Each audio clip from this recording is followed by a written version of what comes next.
A riddle. Am I resistant? Am I solid? Am I built?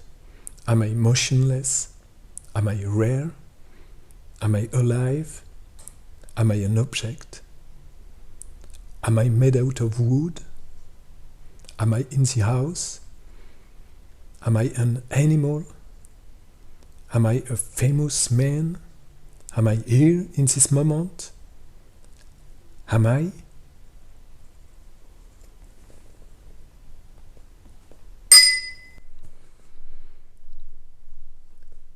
French potatoes with garlic.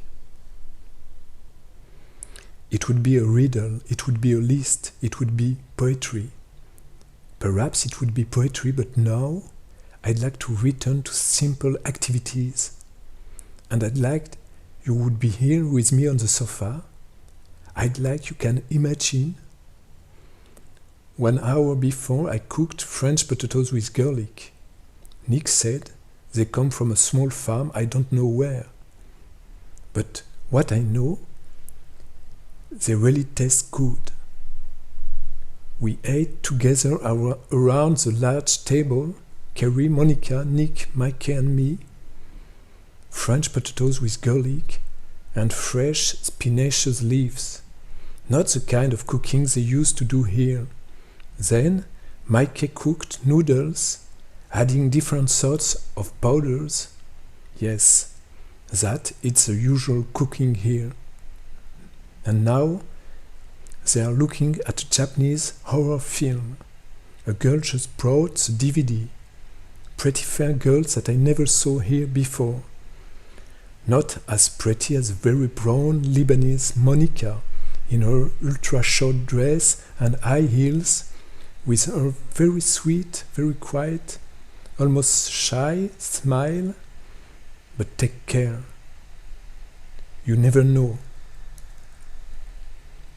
I like Japanese horror film, said the girl, with her angel face from a fresco of the Quattrocento. Fra Angelico? No, I don't think so.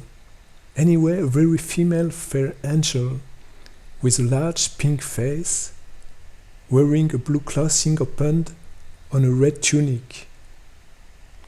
An angel very quietly sat, standing on a very quiet floor, somewhere in my memory.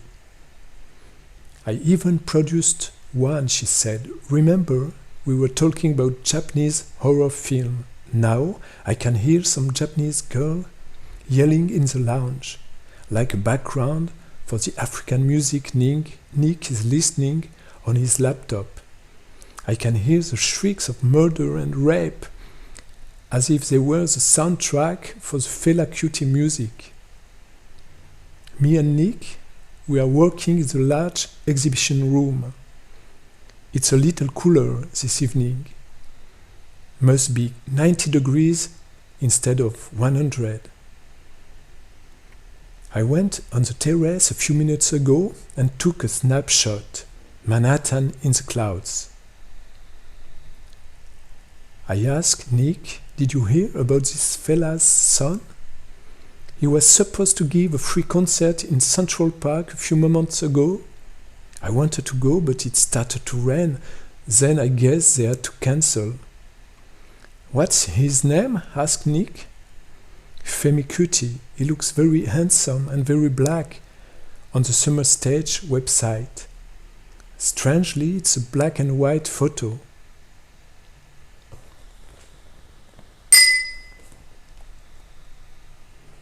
On the sofa.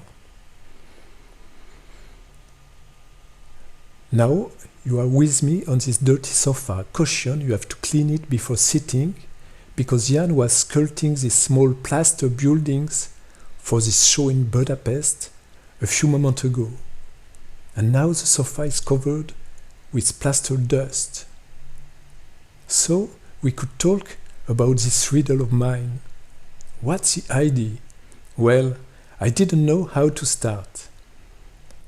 I was thinking about this word, precariousness, the topic of this workshop I'm invited to next week in Berlin. precariousness.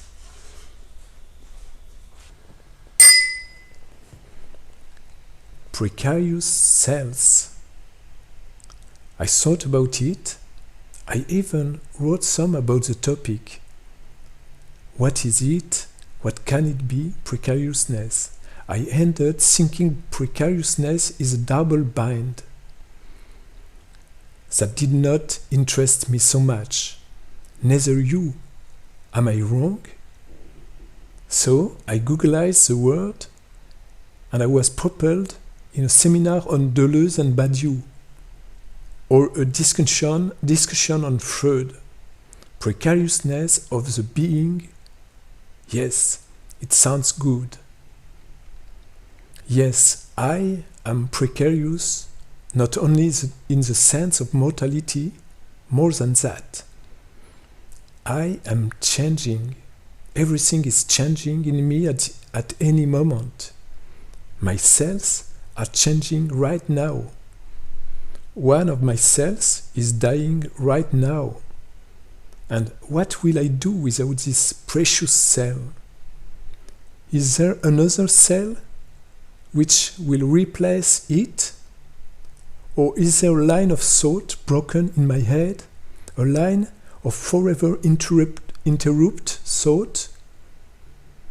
What do you think about it?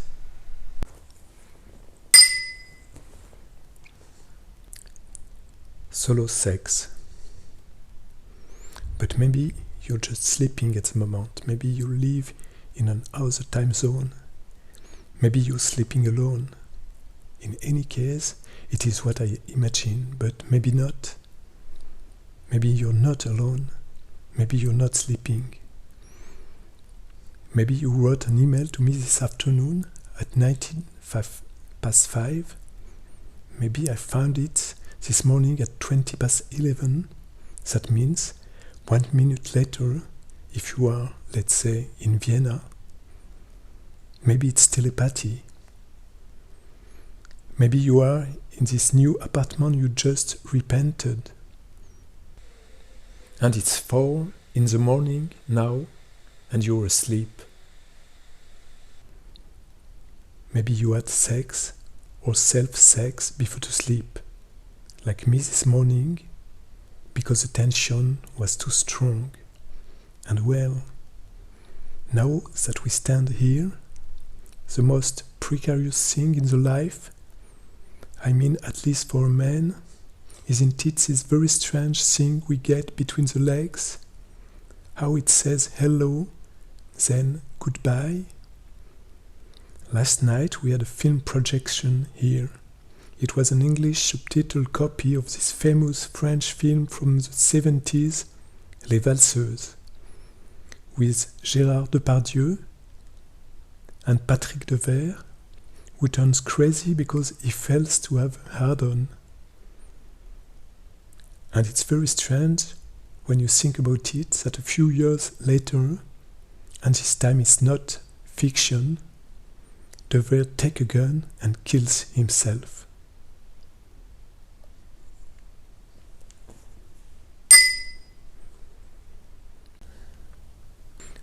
Tectonic plates. But it's not only the cells which are changing, it's also my feeling of not to have anything solid, not to have anything built, my feeling of being unable to accumulate, unable to capitalize, as if each time I needed to start again from the beginning. My feeling that the I can disappear in a blow, unbearable lightness of being, or a ghostly being which can dissolve and crystallize here and there.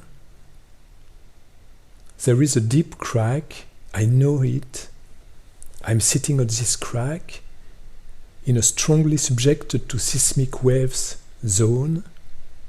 I was born at this very point where two tectonic plates run into each other. Bad luck. Can we see My ancestors' layers, like tectonic plates whose connection causes shivers of the being. There must be some advantages in this situation. Tectonic precariousness of being. I will think about it and I will tell you.